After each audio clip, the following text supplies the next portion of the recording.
Boa noite, eu só quero te apresentar. Se eu falar alguma coisa errada, você Sim, me corrija.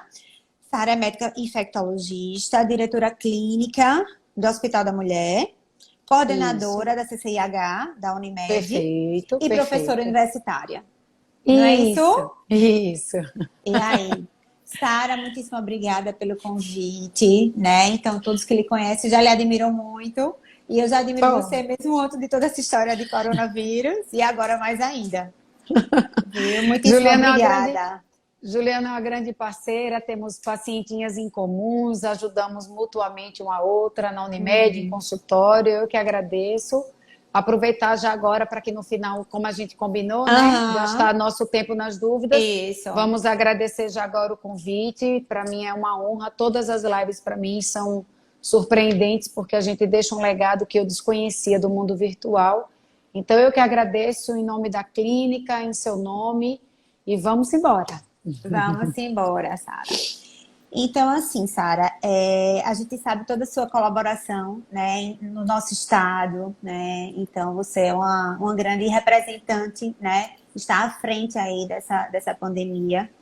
E agora vamos falar um pouquinho das tentantes, né? Das pacientes que estão tentando engravidar e têm muitas dúvidas, né? Sim, Então, assim, muitas perguntas elas me fazem. Então, assim, vamos iniciar. Primeiro, a gente sabe da transmissão, que essa transmissão é através do contágio respiratório, das gotículas, do contato direto, né? Você pega uma maçaneta, alguém que está, né? O contato direto e o indireto.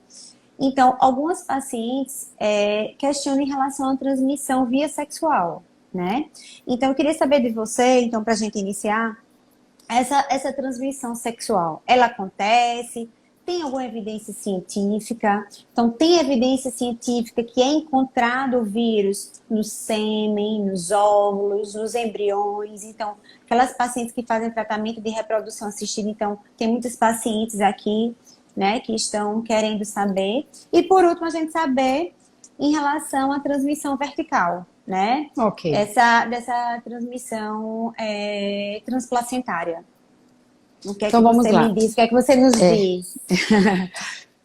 Primeiramente, o coronavírus, por fazer parte de uma grande família de vírus de transmissão respiratória, ele obviamente não tem predileção por células do trato genital, né? Mas as células do trato genital, elas sofrem também um processo de mitose, ou seja, de replicação, porque o próprio sistema fisiológico da genitália e das gônadas, né, são células que são produzidas, né? Uhum, Ou seja, que elas sofrem, como é que eu posso dizer de uma maneira lúdica? Que elas sofrem multiplicação, tá? sim. Então, por que doutora Sara está falando isso, doutora Ju? Porque o coronavírus, o SARS-CoV-2, ele usa para entrar na célula uma molécula que está presente em qualquer célula do corpo humano, independente se é respiratório, independente se é intestinal ou genital, enfim. Então, é um vírus que pode sim, na hora que a gente faz a disseminação, ele entra naturalmente por secreção nasal, secreção de mucosa oral, olhos, então pelos orifícios naturais da cavidade, né, do polo cefálico da cabeça. Certo. Ele vai ganhar o sangue, vai se disseminar, que é o momento da viremia, e ele vai entrar praticamente em quase todos os órgãos e tecidos, porque ele usa uma molécula que a gente chama ácido ciálico, que é um açúcar que está presente em todas as células. Então, já respondendo essa pergunta inicial, ele pode sim estar dentro das secreções, tanto a secreção vaginal quanto o sêmen. Aquela secreção ali que contém o sêmen. Então, não significa dizer que vai haver uma transmissão para o embrião. Mas, do Entendi. ponto de vista lógico, do ponto de vista de patogenia, o SARS-CoV-2 ele pode sim, como outros vírus, como o dengue, como o Zika, ser transmitido durante um ato sexual. Por duas formas. O contato pele a pele, que aí não é o Uhum, público, né, das tentantes, porque é uma tentativa de uhum, fertilização in vitro, mas no ato uhum. sexual de um companheiro ou de uma companheira ter a Covid-19, você pode pegar pelo contato pele a pele, que é o contato direto. E também, na hora da secreção, ter contato com uma cavidade vagina, o pênis, você pode transmitir. Então, tanto o homem pode pegar da mulher, quanto a mulher pegar do homem. Porém, ainda não foi estabelecida em literatura médica a transmissão sexual como uma forma de contágio. Ela é possível. Entendi. Mas ainda não tem relato. Então, ainda não tem certeza absoluta, então não tem uma evidência Por quê? Porque científica. a quantidade de vírus é muito menor do que da secreção respiratória e não quer dizer que vai haver um sucesso nessa forma de transmissão. Como o vírus da dengue você também sabe que ele pode ser transmitido e só foi relatado transmissão de caso ano passado. Mas por quê? Porque a forma principal de contágio é através da picada do mosquito, que já bota o vírus direto no sangue. Então, não é a forma de contágio a forma ótima, a forma mais fisiológica desse vírus causar um adoecimento. Porque, olha só, para todos os papais e as mamães que são tentantes ou outro público que esteja nos assistindo, o vírus ele vai sempre encontrar uma forma de sucesso para ele. Ele não quer uma forma que cause um fracasso na multiplicação dele. Então, a via de contágio sexual por secreções, ela é possível. É possível. Mas não necessariamente vai ser uma via segura para o vírus causar um adoecimento. Entendeu, Ju? Entendi, uma viremia. Entendi, sim. Uma viremia, sim. Entendi. Com certeza a carga viral é infinitamente menor. Por quê? Porque o vírus ele pode entrar naquela célula, não necessariamente dentro do espermatozoide ou dentro do óvulo, mas em outras células que estão ali banhando, inclusive a secreção que o homem, que a mulher tem células de defesa, que são as principais células de adoecimento do vírus. Tá? Então, para o papai e para a mamãe ficar mais tranquilo, não vai ser uma entrada do vírus no óvulo através do espermatozoide, nem pela via natural, quando o casal está tentando, ou a tentante pela fertilização in vitro. E um outro dado, respondendo à segunda pergunta, não existe trabalho na literatura médica publicada de transmissão transplacentária. Existe sim, recém-nascidos, nascidos de mães com Covid, caso grave, caso leve, caso moderado, em que o bebê nasce isento da doença. E que ao fazer swab, você pode até ter a positividade, mas não quer dizer que aquele bebê está doente. Ele está sendo um portador, ele está carregando o vírus pelo contato da pele com a mãe depois do nascimento. Entendi. Então, essa seria um caso de contaminação e não infecção transplacentária. Isso, né? Então, perfeito. após o parto, bebê ele se contaminou, ou na via de parto, isso, ou no contato perfeito. pela pele. Como pode acontecer conosco. A gente pode, por não usar máscara, por tocar numa maçaneta, por estar próximo de alguém, e eu não falo só profissional de saúde, mas qualquer pessoa que está ali na fila de banco, pegar o coronavírus, não ter o adoecimento, não ficar doente e, inclusive, transmitir para outras pessoas, que é a grande preocupação de manter as pessoas isoladas em casa. Eu não sei quem tem sintoma, quem não tem, mas sei que todos podem transmitir. Tá? Inclusive os assintomáticos. Tem a possibilidade, sim, de pessoas assintomáticas transmitirem. É uma incógnita ainda para a comunidade científica quanto elas transmitem, qual a carga viral de uma pessoa que não tem sintomas, mas que o estado de assintomático, mas que carrega o vírus, ou seja, é um contaminado com o vírus, mas não é doente por Covid, transmitir, que pode ser, inclusive, o caso de um recém-nascido. Entendi. Que, na verdade, seria diferente em relação à infecção pelo Zika vírus, né? Perfeito. Então, a gente sabe que o Zika vírus, ele leva a alterações, a malformações, né? Então, isso já é identificado. Ainda a gente não sabe os casos realmente, a gente não tem nenhuma evidência científica que, com certeza, a gente afaste uma transmissão transplacentária, não é isso, Sara? Isso. Os bebês do primeiro trimestre, as mães que tiveram os bebês, né, que as mães contaminadas, né, que estavam grávidas nesse primeiro trimestre, elas ainda não nasceram, né? Esses bebês não nasceram. Então, ainda a gente precisa estudar, então precisa mais estudos, né, para realmente a gente ter a segurança de dizer, não tem a transmissão vertical. Até agora, o que a gente sabe é que não tem, não é isso? Não tem, sim. E acho muito improvável. Não é um vírus que causa doença crônica. É um vírus que causa uma doença aguda e quem tem consequências, sequelas pulmonares, é decorrente do acometimento do sistema imune. O vírus, ele não causa uma viremia, isso já tá posto na literatura, ele não causa uma viremia duradoura, como o vírus da hepatite, como o vírus da Zika. O vírus Zika, ele fica 188 dias no sêmen do homem. No sêmen, pois é. E a predileção do Zika vírus é por célula placentária e por células de replicação do tubo neural. Então, é sim um vírus de potencial causador de doença em feto. Já o vírus, coronavírus, o SARS-CoV-2, não. E assim, a mim, Ju, vai assustar muito que um vírus que causa doença respiratória, ainda que uma porção seja uma doença grave, cause doença transplacentária. Como medicina é igual ao amor, não tem regra. Não tem. Né? Não Nem tem nunca, sempre. Isso. Posso me surpreender. Mas assim como influenza, como sincicial respiratório, diferente de sarampo. Por quê? Porque a gente precisa ótima entender... notícia, fiquei feliz agora.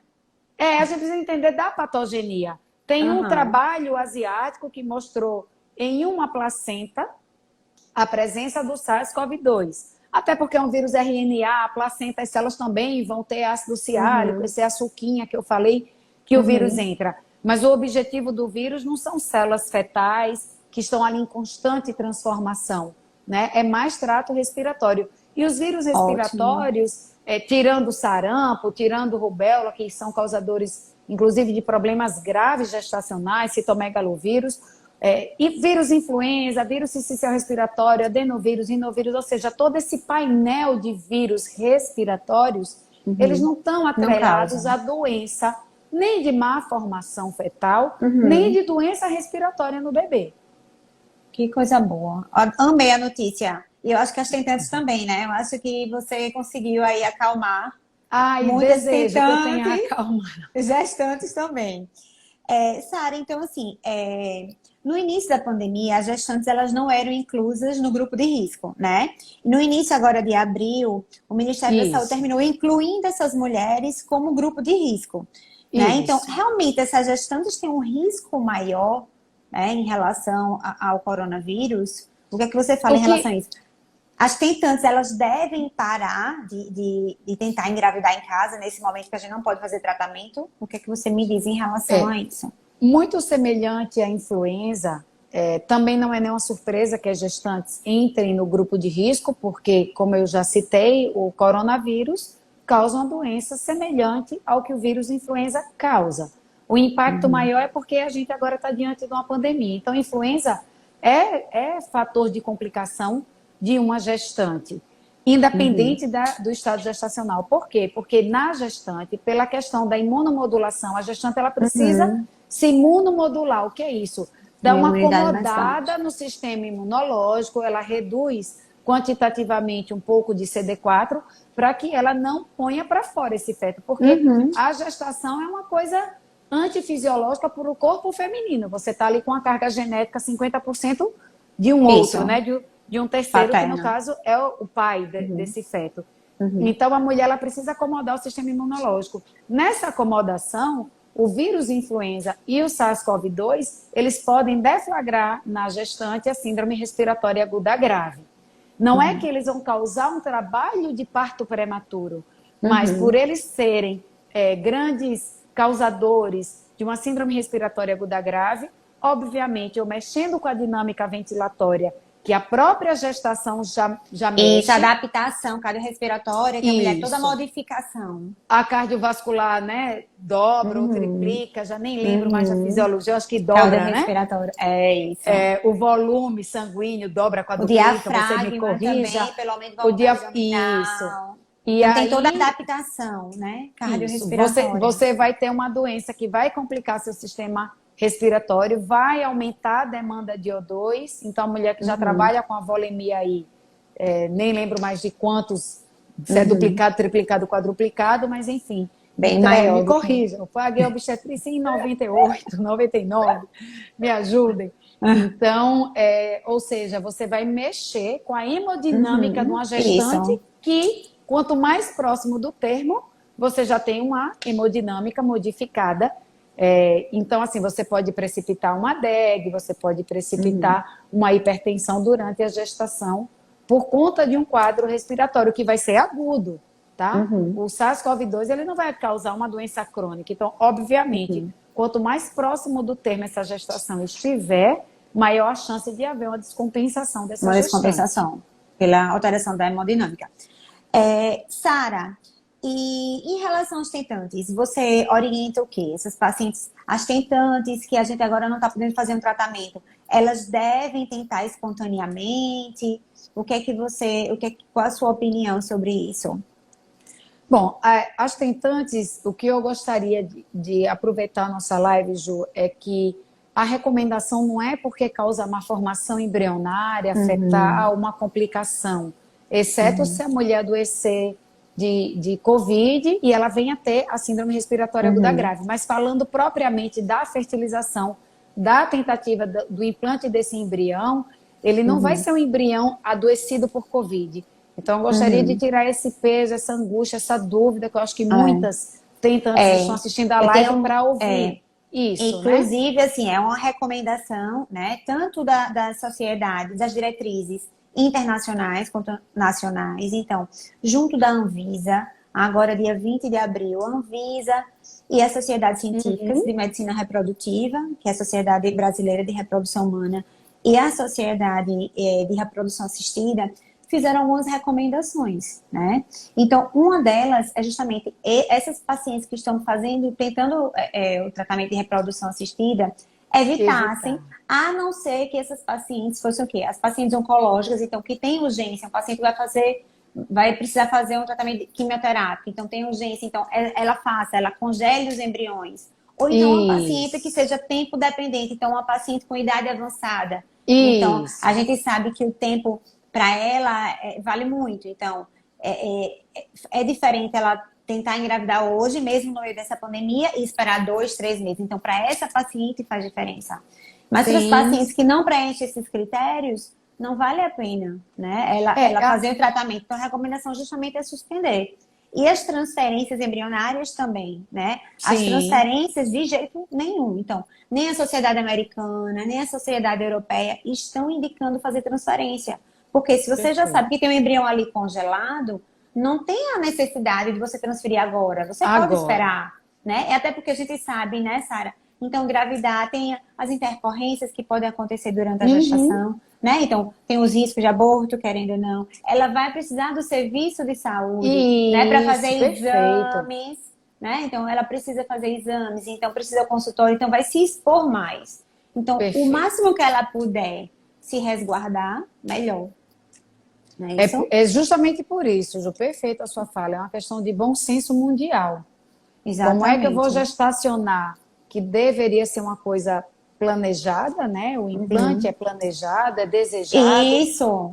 Corre risco de perda. A necessidade de busca pelo sistema de saúde para repetição de exames, idas mais frequentes ao médico, a laboratórios de análises clínicas, é o que vai na contramão da pandemia. Não é pelo risco do embrião ser implantado com Covid. Então, é importante que a sociedade compreenda isso. E também tem um outro motivo. Apesar da gente acreditar que não vai causar nenhuma doença ao embrião, ao feto, ainda não terminamos todas as fases da pandemia para a gente ter experimentado aí em gestações várias, em idades gestacionais. Uma casuística, né? Uma casuística considerável que a gente estabeleça causa-efeito de não. SARS-CoV-2 não causa alteração embrionária, alteração fetal, e a gente pode, no futuro, ainda com a pandemia, porque ela vai demorar ainda meses, vai chegar seguramente até o final do ano, ocasionando mortes e adoecimentos, só que quantitativamente menor. E aí, quando se voltar a uma rotina normal de todos, profissionais de saúde e sociedade, né, e os civis, você possa fazer esse implante com a maneira mais segura. Né? Mas nesse momento é pelos dois motivos. Ainda a inexistência de comprovar que evidências científicas, né, não causa alterações embrionárias, e o outro motivo que para mim é muito mais importante, como eu vou assegurar uma reprodução assistida se o mundo inteiro está parando para atender uma pandemia. Né? Então, Então, voltada exclusivamente, assim, mais para é isso, né? esperar, é ter bom senso, é ter tranquilidade, Então, calma. as pacientes que têm embriões congelados, um pouquinho de paciência nessa área, Isso. que em Eu acho que breve... conversar com o médico, esse momento, Juliana, eu acho que para quem é mãe, entende a mulher que deseja ser mãe. E você citou aí alguns critérios, né? Existem condições clínicas, como pacientes oncológicas, mulheres numa idade já avançada.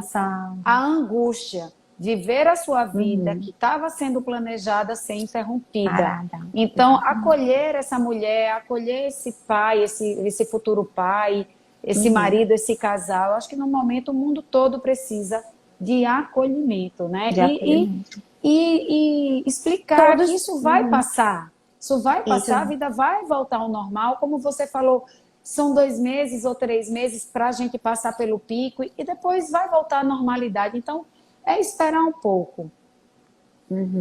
Ou, Sara, em relação aos testes, né? Então, as pacientes que, por exemplo, essas pacientes oncológicas e essas pacientes de idade avançada, que a gente, digamos, está autorizada, né? A gente está tendo essa recomendação, orientação de começar os tratamentos, e digamos que daqui a um tempo, 1 mês e meio, 2 meses, então, passe esse pico e a gente comece a fazer aos poucos o tratamento com toda a segurança possível.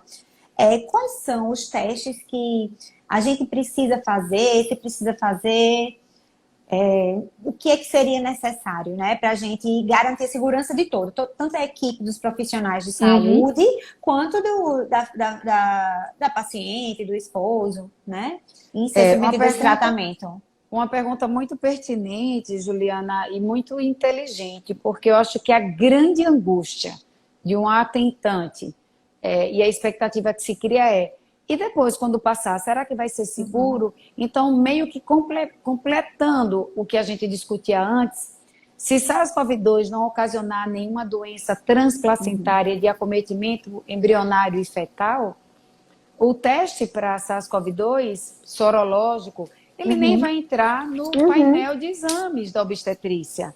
Como a gente não como fica a Anvisa testando influenza. É isso. Então, a Anvisa, ela orienta, na verdade, obriga, né, as pacientes que vão fazer tratamento de reprodução assistida a colherem Zika vírus antes do tratamento, né? Porque sabe de todo... Mas, talvez, então, nesse período que a gente ainda esteja de pandemia, que a gente precise fazer, talvez precise, não é isso, Sara? Ou você acha que só se tiver sintomas respiratórios? Não. Se tiver sintomas respiratórios, para você não fazer o implante, ou para você não... Porque, assim, até o congelamento para um atentante, o óvulo até agora não tem indício de que ele vai estar infestado, infectado com para o SARS-CoV-2. Congelamento, isso não seria, digamos, um impedimento, um critério né? de exclusão. Um critério de exclusão. Não. Seria Até mais para transferência, né? Para transferência, para não correr o risco de usar um sistema de saúde congestionado, a dificuldade de fazer os exames, como a gente já falou. E eu acredito que o SARS-CoV-2 só vai entrar na rotina obstétrica de uma mulher que engravidou via natural ou de um atentante, né, uma fertilização, se for comprovado o efeito patogênico do vírus transplacentariamente. Se não, a vida vai seguir. Se ela ficar com sintomas respiratórios, ela vai passar por um atendimento, como hoje já passa uma mulher que já está gestacionando. Tem sintoma respiratório, vai ser analisada. Falando de um implante daqui a 2, 3 meses. Não vai ser feita uma triagem caso não haja comprovação científica de que aquilo ocasiona risco para a gestação. Ah, mas aí, doutora Juliana, se eu adoecer depois do implante? Avaliação clínica, né? Como qualquer gestante está passando por avaliação. Até me perguntaram assim, Sara, caso eu tenha, né, eu me infecte, quanto tempo depois é que eu vou poder fazer o tratamento? Então, já que é uma doença aguda, não precisaria. Ótima pergunta. Se puder. Eu preciso fazer sorologia. Se puder, né, ter uma doença branda, leve, que seja a hora, né? Para não passar pela Covid no momento do implante. Porque 81% vai ter forma leve. Então, o medo dos profissionais de saúde não é do adoecimento da Covid, é acumular uma quantidade de pessoas graves e a gente não ter aonde internar essas pessoas. Então, para quem vai implantar, se eu tiver Covid, quanto tempo eu posso? Primeiro, analisar como foi tua doença, ou como está sendo a sua doença, caso você seja um atentante agora e esteja adoecida. 81% das vezes, 81% das pessoas terão a forma leve. Então, quando que eu vou poder fazer o implante? Quando que eu posso tentar, via natural, essa gestação? Saindo dos seus sintomas. O Brasil, ele libera, a gente lauda como cura, na maior parte das vezes, a cura clínica.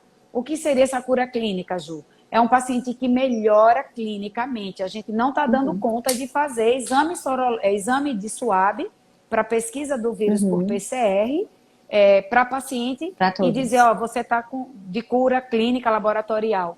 Por quê? Porque você precisa fazer pelo menos 2 testes. Esses 2 testes precisam ter uma diferença de 24 horas. A gente está tentando dar diagnóstico. Quanto mais liberar, imagine repetir, teve cura. Né? Então, respondendo a pergunta com mais objetividade, melhorando dos sintomas e principalmente se você não teve a forma grave no pulmão, você está liberada, tá? Porque é uma doença aguda, né? Como você tem uma doença aguda, 81% das vezes autolimitada. Então, oligoassintomática, exatamente. Então não precisa fazer sorologia. Então eu vou colher IgM, IgG e só quando tiver apenas IgG apenas que eu para libere, sanar. Não. Apenas para sanar a ansiedade pessoal ou às vezes até a angústia do profissional que pode estar aí recebendo no consultório ou numa unidade básica de saúde uma gestante. Acabou de ficar gestante e aí não sabe. A gente ainda não tem todas as evidências científicas para dizer a prova cabal de que não causa nada, né? Nesse feto, nesse embrião. Fazer a sorologia vai nos dizer o quê, Ju? Que a pessoa já teve contato. Já teve. Seu sistema imunológico. Se está imune. Se eu fizer hoje um exame na gestante e ela venha só IgM, não significa que ela está doente. A gente vai perguntar se essa gestante está com sintomas. Não, nem tive sintoma. Então, você teve contato com o vírus, não adoeceu, é aquela pessoa infestada, é aquela pessoa contaminada que já foi contaminada, não está infestada, infectando. Não está nem infectando. soube que teve contato com o vírus. Por exemplo, a gente dosa sorologicamente herpes. 95% da população, dependendo da região, tem sorologia para herpes. A pessoa nunca manifestou nenhuma vesícula. É a mesma coisa com Covid. Então, assim, tranquilidade na hora que fizer esse exame sorológico, né? E a interpretação dele vai ser sempre associada à clínica. Obviamente, se a pessoa não tem sintoma, a sorologia vai dizer a mesma coisa que a sorologia de um outro vírus ou de uma bactéria nos diz. Você teve contato com o vírus. Lembra de ter ficado doente? Não lembro. Então, você apenas já está imune para a Covid-19. Somente isso. Agora, se a pessoa tiver com manifestação clínica e uma sorologia positiva, isso significa infecção aguda. A IgM também é importante falar, eu vejo que tem médicos assistindo, a IgM ela não vai sumir com 2, 3 dias. A IgM é uma imunoglobulina que ela tem o poder de ficar, inclusive, meses na nossa circulação. Entendi. Ela vai preparar o plasmócito, que vai produzir mais imunoglobulina duradoura, que é IgG, mas a IgM ela não morre assim, tá? Tem uma previsão de quanto tempo, Sara, para negativar? Depende. Tem ser humano que fica com IgM positiva aí 1 mês, 3. Tem gente que fica com IgM positiva 9 meses. Né? Mas o principal, isso não vai invalidar de você engravidar, de você fazer o tratamento. Não. Perfeito. De jeito nenhum, de jeito nenhum. Perfeito. Me preocupa muito a interpretação clínica dos médicos sobre sorologia. Porque vai ver uma IgM e vai ficar, né? Assim como eu não lembro da volemia da gestante, o clínico, o obstetra, ele pode ficar, o que eu faço com esse IgM? Porque dá insegurança, né? De achar ou até dar um diagnóstico que a gente aprende, equivocado. IgM é infecção ativa. E aí, o que é que eu faço? Isso. E não é, né? IgM de leptospirose pode ficar 9 meses positivo e você não está com leptospirose. Então, todos os médicos, as enfermeiras de obstetrícia, as doulas, elas precisam se apropriar desse conhecimento. IgM não significa diagnóstico de doença aguda. Por que o Ministério contabiliza na notificação? Porque em algum momento essa pessoa teve contato. Então, entra na conta do Ministério de alguém que teve ou a doença ou a infestação pelo vírus, não necessariamente a doença. Perfeito. Sara, em relação assim, à retomada dos tratamentos, então, a gente voltou a atender no consultório.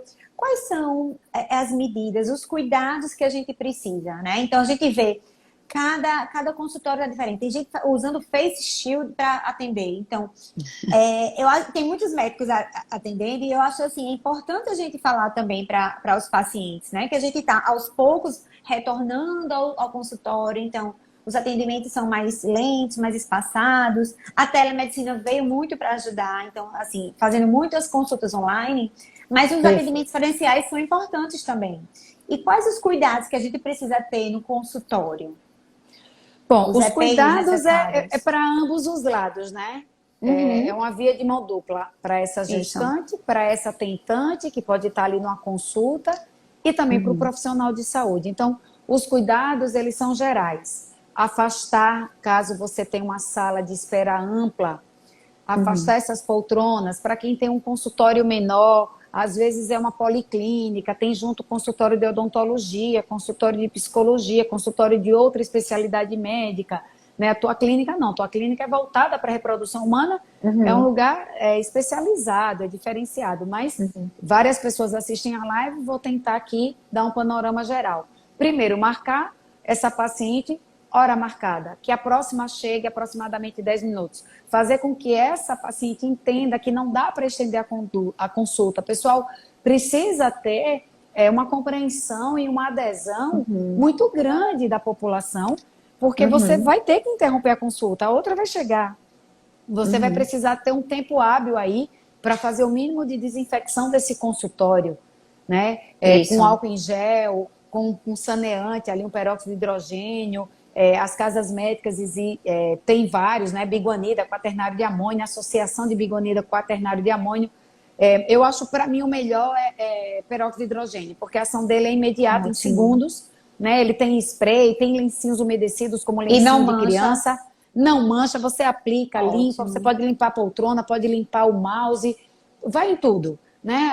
A dificuldade é custo. O peróxido de hidrogênio é muito mais caro. Mas para quem tiver uma condição numa clínica, num consultório particular, você pode investir, que é um saneante muito válido, muito rico nesse momento que a gente precisa de agilidade.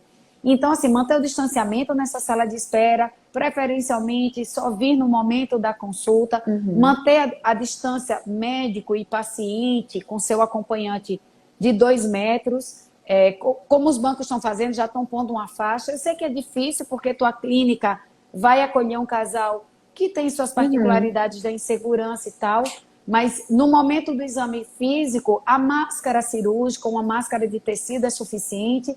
A gestante e o acompanhante usar também, precisa usar, porque hoje qualquer pessoa é caso provável. E após esse atendimento, lavar as mãos.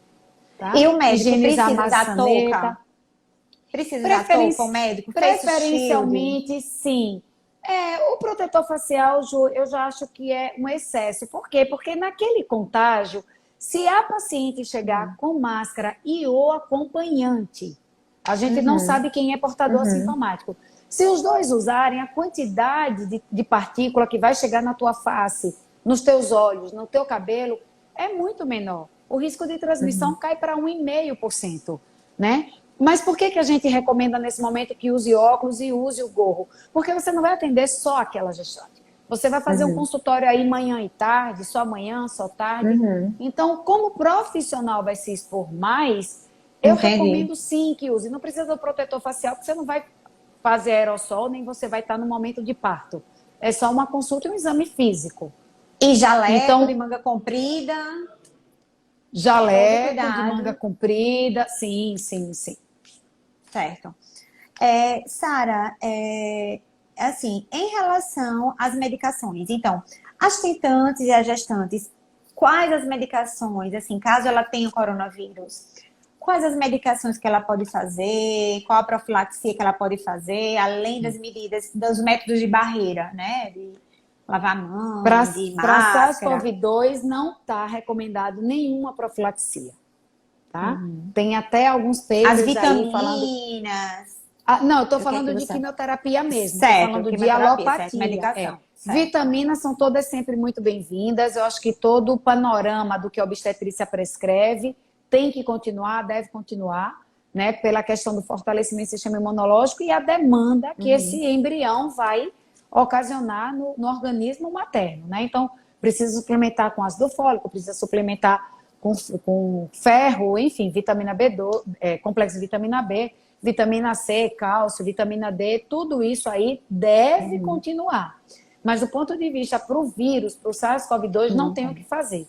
Se a gestante vier a contrair a Covid e essa Covid for grave, aí ela entra no protocolo do Ministério de tomar azitromicina e a hidroxicloroquina, porque a cloroquina, o sal puro, ele é contraindicado absoluto, né, para gestante. Mas a hidroxicloroquina pode ser utilizada por 5 dias, mais do que isso, é risco de toxicidade e apenas para quem tiver a forma grave, gestante ou não gestante. Certo. Sara, assim, eu acho que já lhe perguntam muito sobre isso, mas não custa a gente só ouvir Tô preocupada com o horário da live. Falta quanto tempo? Vamos ver.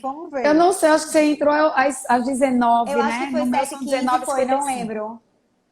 Eu não Não, lembro mas você entrou. Ela vai cair. Mas eu saí, né? Ah, você saiu? Eu saí.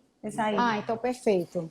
Em relação à previsão de vacinas, tem alguma coisa já, Sara? Algum movimento em relação a isso? Vacina já começou. Se a gestante não poder também tomar, quando sim. A vacina, Ju, já foi iniciado fase... foram puladas 2 fases de vacina no mundo. Ela está sendo testada em alguns países que deram fomento, né, financeiro. O Brasil ficou fora. Pelo que eu sei, o Brasil não deu nenhum recurso financeiro, então a gente já vai ter que esperar uma próxima etapa, que é só quando a vacina estiver liberada. Mas hoje, o mundo está vivendo que cenário de vacinação? Já está sendo testado em humanos, então se pulou aí fases de vacinação, de testes para eficácia de vacina, e aí se acredita que até o início do 2º semestre desse ano a gente tem a vacina disponível, porém não no Brasil. Não no Brasil, sabe que passa por não no Brasil. Controle, a gente sabe que a vacina vai ter que ser primeiro liberada pelo FDA e aprovada pela Anvisa, produzida em larga escala. E como eu falei que o Brasil não participou com nenhum incentivo financeiro, quando começar a ser produzida em larga escala, vai ser preferencialmente para os países que deram incentivo financeiro, que está custeando o estudo pela vacina. O Brasil está fora. Então, o Brasil vai ter que entrar aí no rol da lista de espera. Olha... eu falo em todas as lives, falo presencialmente, falo nas minhas capacitações. Vacina no Brasil, acredito que 2021. O governo federal vai me surpreender se ele conseguir, caso a vacina seja aprovada, porque a vacina está sendo testada, vamos ver se ela vai funcionar. Se a vacina funcionar e começar a ver a produção em larga escala, porque assim, vacina não é um brigadeiro que a gente faz ali com vários ingredientes e você só triplica e quadruplica a produção. Não, vacina você faz por cultivo, em célula. Você pega pedaços do vírus, às vezes o vírus é inativado, eu não sei o que vem por aí, mas eu posso assegurar, como especialista, que vacina é uma coisa muito complexa de fazer. Então, a produção em larga escala, ela precisa de um tempo, que pode durar meses para produzir para o mundo todo. Então, eu acredito que o Brasil vai receber vacina em 2021, sendo muito otimista, Ju. Tá. E aí a gente acredita que vacina vai ser liberado, sim, só completando, desculpa tomar a tua fala, para gestante. Né? Normalmente, quando a gente pode objetiva ser, né? vacina, como influenza. A gente sabe que é isso. Assim, eu sei que te perguntam muito também em relação a isso, você já comentou um pouquinho, mas e a nossa rotina, e a nossa vida? Eu sei que vai ser tudo muito, muito lento, mas quando é que você acha que a nossa vida vai voltar mais ou menos à normalidade? Ju, eu espero que no 2º semestre desse ano, tá? É o que eu desejo. Estou falando aqui de Alagoas, acredito que alguns estados deverão voltar aí em julho. Acho que o nosso pior momento aqui deve acontecer maio, junho. E aí, em julho, a gente pode voltar. O Brasil é muito extenso, termina que os picos são diferentes, né, entre os estados. Totalmente diferentes. Os focos de epidemia acontecem em momentos diferentes, a população não entende isso. Então, a população em Alagoas acha que Alagoas, imagina, a gente não vai ser como os Estados Unidos nunca. Então, a gente está ganhando tempo aí para montar equipamentos em hospitais, crescer em leitos, né, na rede pública e privada, para ver se a gente consegue passar aí sem sufoco. Pernambuco está um caos, né? E aqui aumentou muito já nessa área também. Aumentou aumentar, muito. né? Hoje foi isso. Fechamos em 957 ou 937 casos, se eu não me engano, 180 casos em 24 horas, né? Então, a gente se preocupa. A previsão aí é que a gente fique mais pelo menos uns 2 meses com um adoecimento populacional crescente. Deixa eu ver aqui, Sara, algumas perguntas que eu acho que estão faltando quantos minutos? Tá faltando uns 15 minutinhos para a gente terminar. Deixa eu ver só se tem alguma pergunta, que algumas perguntas que eu estava aqui, a gente já foi respondendo. Certo. Deixa eu só ver. Deixa eu ver. Eu não consigo ler muito à medida que eu falo. Mas perguntaram sobre os EPIs. Exatamente. Se as máscaras de TNT para os profissionais de saúde, se tem alguma utilidade, se tem proteção. Máscara de TNT. Na verdade, a máscara cirúrgica ela já é confeccionada de TNT. Né?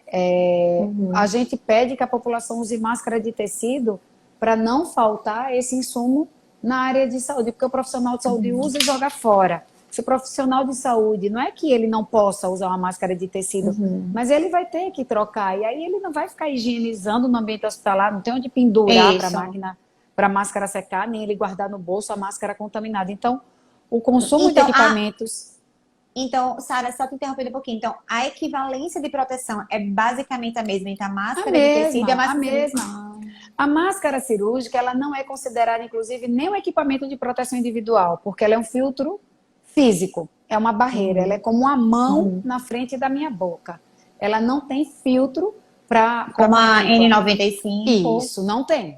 Se a gente seguir as recomendações da ABNT, que legisla sobre segurança do trabalho, e aí também sobre controle de infecção hospitalar, entrando um pouquinho na minha área, máscara cirúrgica não é um EPI. A máscara cirúrgica ela é um anteparo. O que é um equipamento de proteção individual? Ela termina funcionando como equipamento de proteção individual à medida que ela reduz a quantidade de patógenos ali na minha região, porque a máscara cirúrgica ela tem que proteger nariz e boca, até debaixo do queixo, para que a sua gotícula, a gotícula do outro não chegue nos meus orifícios naturais da cabeça.